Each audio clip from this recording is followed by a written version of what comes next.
بنو عمر بن اوف قبیلے کی صلح کرانے کے لیے حضور تشریف لے گئے.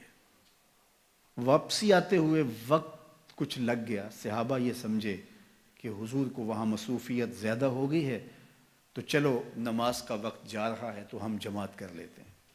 تو جماعت شروع ہو گئی. حضرت ابوبکر صدیق رضی اللہ تعالی عنہ کو مصلی پہ کھڑا کر دیا گیا. چونکہ ایک موقع آیا، حضور نے حضرت ابوبکر کو مصلی پہ کھڑا ہونے کا حکم دیا. مروا ابا بکر فلیصلی بالناس، یہ حضور نے ایام مرض میں فرمایا. ابو بکر کو حکم دو کہ وہ لوگوں کو نماز پڑھائے. حضرت عائشہ رضی اللہ تعالیٰ عنہ فرماتی ہیں کہ میں نے کہا حضور وہ رقیق القلب ہیں، جب مصلی پہ آپ کو نہیں پائیں گے تو وہ گوارہ نہیں کر پائیں گے، یہ حکم کسی اور کے لیے ارشاد کر دیجیے. حضور نے پھر فرمایا مروا ابا بکر فلیصلی بالناس، ابو بکر کو حکم دو کہ وہ لوگوں کو نماز پڑھائے. کہتے ہیں میں نے پھر یہ بات کہی. جب تیسری مرتبہ ہوئی تو حضور غصے میں آ گئے. فرمایا کسی قوم کے لیے مناسب ہی نہیں کہ ابو بکر ان کے اندر رہتے ہیں اور امامت کوئی اور کروائے. ابو بکر کو حکم دو کہ وہ مصلی پہ کھڑے ہو. اب یہ موقع بھی ایسا تھا، سب صحابہ نے کہا کہ حضرت آئیے، تو حضرت ابو بکر صدیق رضی اللہ تعالیٰ عنہ مصلی پہ کھڑے ہو گئے. پیچھے صحابہ کی صفیں بند گئی، نماز شروع ہو گئی. اتنے میں حضور بھی فارغ ہو گئے. قبیلے کے صلح کے لیے گئے تھے، کام ہو گیا، حضور واپس تشریف لائے. دیکھا تو جماعت کھڑی ہے. اب حضور پیچھے جب تشریف لائے تو صحابہ نے دیکھا کہ حضور آ رہے ہیں، تو انہوں نے راہیں چھوڑ دی. پچھلی صف سے لے کر مصلی تک صحابہ نے راہیں چھوڑ دی حالت نماز کے اندر. اللہ اکبر! کہاں خیال سے نماز ٹوٹے اور کہاں نماز کے اندر حضور کو پروٹوکول دیا جا رہا ہے، حضور کا استقبال ہو رہا ہے اور حضور کو راستہ مل رہا ہے. اللہ اکبر! اب صدیق اکبر رضی اللہ تعالیٰ عنہ نماز پڑھا رہے. لا یلتفت یمینا ولا یسارا. آپ جب نماز پڑھتے تھے اتنا انہماک ہوتا تھا کہ دائیں بائیں کی خبر نہیں ہوتی تھی. اب سارے صحابہ حضور کو راستہ دے رہے ہیں، حضور قریب آ گئے، لیکن حضرت ابوبکر صدیق نماز پڑھا رہے ہیں. صحابہ نے اپنے ہاتھوں کی پشت پر تصفیح کی. ایک ہوتا ہے تالی لگانا اور ایک ہوتا ہے ہاتھ کی پشت پہ. یہ عرب تعجب کے طور پہ کرتے تھے، آج بھی عرب کرتے ہیں. جب بھی کوئی ایسا فعل ہو تو وہ کہتے ہیں ہاتھ کے پشت پہ جو ہے وہ ایسے ہاتھ پھیرتے ہیں، تصفیح. تو صحابہ نے تصفیح شروع کر دی حضرت ابوبکر صدیق کو مخاطب کرنے کے لیے، ان کو بتانے کے لیے. اب ایک نے کی، حضرت ابوبکر صدیق نماز پڑھاتے رہے، دوسرے نے کی، تیسرے نے کی، حتیٰ کہ اکثر نے ایسے تصفیح شروع کر دی.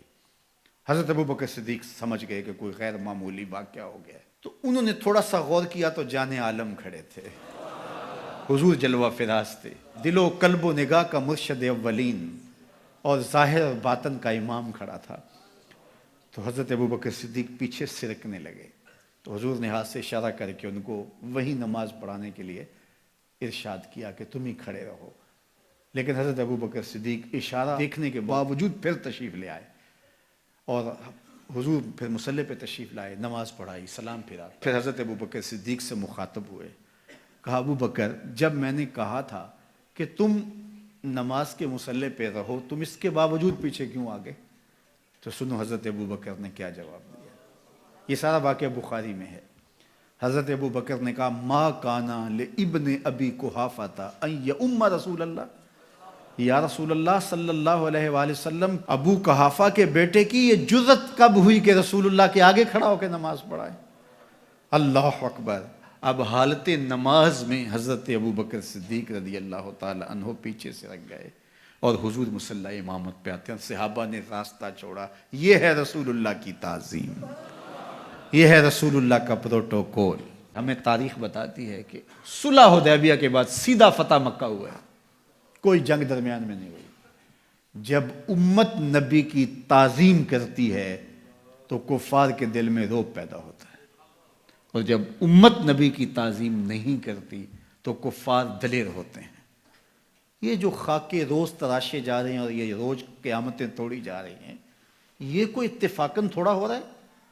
یہ سب کچھ اس لیے کیا جا رہا ہے، سب کچھ اس لیے کیا جا رہا ہے کہ امت کے سینوں سے حضور کی محبت کا جوہر نکال دیا جائے، حضور علیہ السلام کی تکریم ان کے سینوں میں کم ہو جائے. کیونکہ تسلسل کے ساتھ ایک چیز بار بار جب کی جائے گی تو سہنے کی سکت پیدا ہو جائے گی ان کے اندر.